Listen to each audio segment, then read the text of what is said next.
ഈശോയിൽ സ്നേഹം നിറഞ്ഞ സഹോദരി സഹോദരന്മാരെ, ക്രിസ്മസ് സന്ദേശം 9-ാം ദിവസം. ഇന്ന് നമ്മൾ ധ്യാനിക്കുന്ന വിഷയം ഈശോ സമാധാനം നൽകുന്ന ദൈവമാണ്. ലൂക്കാ സുവിശേഷം 2-ാം അധ്യായം 14-ാമത്തെ വചനത്തിൽ യേശുവിൻ്റെ ജനന സമയത്ത് ആകാശത്ത് പ്രത്യക്ഷപ്പെട്ട മാലാഖമാർ പാടി, അത്യുന്നതങ്ങളിൽ ദൈവത്തിന് സ്തുതി, ഭൂമിയിൽ സന്മനസ്സുള്ളവർക്ക് സമാധാനം. യേശുവിൻ്റെ വരവ് സമാധാനം നൽകുന്ന ഒരു സംഭവമായിരുന്നു. അശാന്തിയുടെയും അസ്വസ്ഥതയുടെയും നാളുകളിൽ യേശുവിൻ്റെ ജനനം സമാധാനം നൽകി.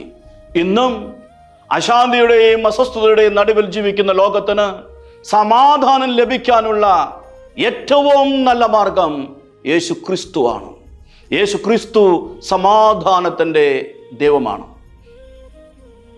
യെശയ്യാ പ്രവാചകൻ വരാൻ പോകുന്ന രക്ഷകനെ കുറിച്ച് സംസാരിച്ചപ്പോൾ യെശയ്യായുടെ പുസ്തകം 9-ാം അധ്യായം 6-ാമത്തെ വചനത്തിൽ ആ രക്ഷകനെ കുറിച്ച് പറഞ്ഞത് സമാധാനത്തിൻ്റെ രാജാവ് എന്നാണ്.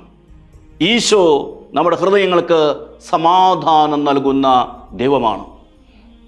സുവിശേഷങ്ങളിൽ ഈശോ പ്രത്യക്ഷപ്പെടുമ്പോൾ പലപ്പോഴും ഈശോ പറയുന്നത് നിങ്ങൾക്ക് സമാധാനം എന്നാണ്. യോഹന്നാന്റെ സുവിശേഷം 20-ാം അധ്യായം 19-ാമത്തെ വചനത്തിലും 20-ാം അധ്യായം 26-ാമത്തെ വചനത്തിലും ശിഷ്യന്മാർക്ക് പ്രത്യക്ഷപ്പെട്ടപ്പോൾ ഈശോ ആദ്യം പറഞ്ഞത് നിങ്ങൾക്ക് സമാധാനം എന്നാണ്.